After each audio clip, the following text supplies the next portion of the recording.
ना वो यहीं से हो जाएगा। सर, नेता कहते हैं कि शहादत की राजनीति नहीं होनी चाहिए, ऑपरेशन सिंदूर है उसकी राजनीति नहीं होनी चाहिए, लेकिन नेता सब कुछ कहने के बाद भी जब किसी शहीद का शव आता है, पार्थिव शरीर आता है, तो वहाँ अंतिम दर्शन तक को नहीं जाते हैं। इसको क्या कहेंगे? भारतीय जनता पार्टी के लोग पिछले 1 महीने से पूरे देश में ऑपरेशन सिंदूर के नाम पे अपनी पार्टी का प्रचार कर रहे हैं। इन लोगों की अभी प्रधानमंत्री जी की सभा विक्रमगंज में हुई, जिस प्रकार से पूरे बक्सर में बड़े बड़े बैनर लगाए गए, सैनिकों के फोटो लगाए गए ऑपरेशन सिंदूर की सफलता के नाम पे, और वही प्रधानमंत्री जी डुमरांव के शहीद हुए बेटे का नाम तक अपनी सभा में लेना भूल जाते हैं।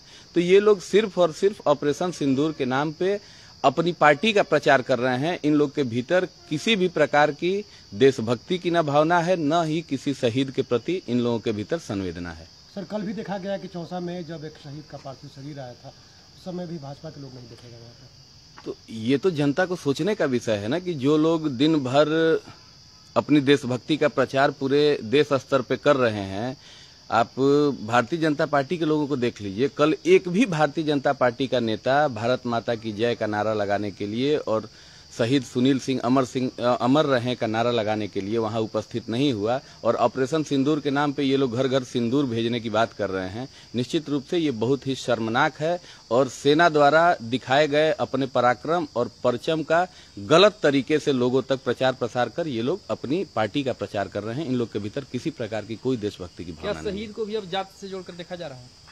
अब ये तो जो लोग देख रहे हैं उनसे पूछने वाला सवाल है। जो लोग शहीद को भी जाति से जोड़ के देखते हो, जो लोग शहीद को भी जिले से जोड़ के देखते हो, घर से जोड़ के देखते हो, गांव से देखते हो, ये निश्चित रूप से एक शर्मनाक चीज है। जिन लोगों के भीतर भी इस तरह की भावना है, वो निश्चित रूप से एक निराशाजनक भावना है। आप कल गए थे तो आपको कौन कौन लोग वहाँ पर दिखे?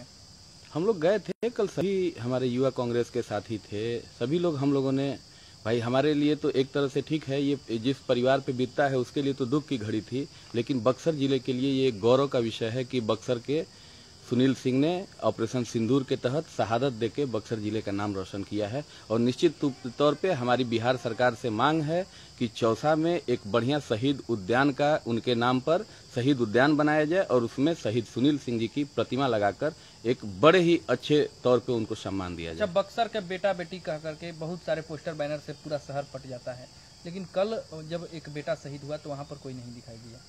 अब कह तो रहे हैं, तो ये तो जो लोग नहीं दिखाई दिए उनसे पूछने वाला सवाल है ना। यही ऑपरेशन सिंदूर के नाम पे ये लोग घर घर घूमे, पूरे शहर को ऑपरेशन सिंदूर सैनिकों की फोटो लगाई गई। जिस प्रकार से आप देख रहे हैं मध्य प्रदेश में भी भारतीय जनता पार्टी के वरिष्ठ मंत्री ने सेना के उच्च महिला अधिकारी के ऊपर गलत बयानबाजी की। निश्चित तौर पे ये लोग सिर्फ और सिर्फ ऑपरेशन सिंदूर के नाम पे अपनी पार्टी का प्रचार कर रहे हैं। इन लोग के भीतर किसी भी प्रकार की कोई भी देशभक्ति की भावना। पूर्व आईपीएस भी है बक्सर में, कल बहुत जगह निश्चित तौर पे पूर्व आईपीएस। ये बताइए, ये तो देशभक्ति का उदाहरण देते हैं कि देशभक्ति से प्रेरित होकर मैंने अपनी नौकरी छोड़ दी और मैं बक्सर चला आया, और बक्सर में कल ये खुद थे। कल एक मांगलिक कार्यक्रम में हमारी उनकी मुलाकात भी हुई थी, और वैसे देशभक्त एक शहीद की शहादत में नहीं शामिल होते हैं। निश्चित तौर पे ये सीधे सीधे उनकी मानसिकता को दिखाता है कि इन लोगों के भीतर कितनी देशभक्ति की भावना है। ये लोग सिर्फ और सिर्फ अपनी महत्वाकांक्षाओं को पूरा करने के लिए लोगों को भ्रमित करके बक्सर में आके घूम रहे हैं। जनता जवाब देगी ऐसे लोगों को? बिल्कुल, जनता ऐसे लोगों को जवाब पहले भी दे चुकी है और आगे भी जवाब देगी।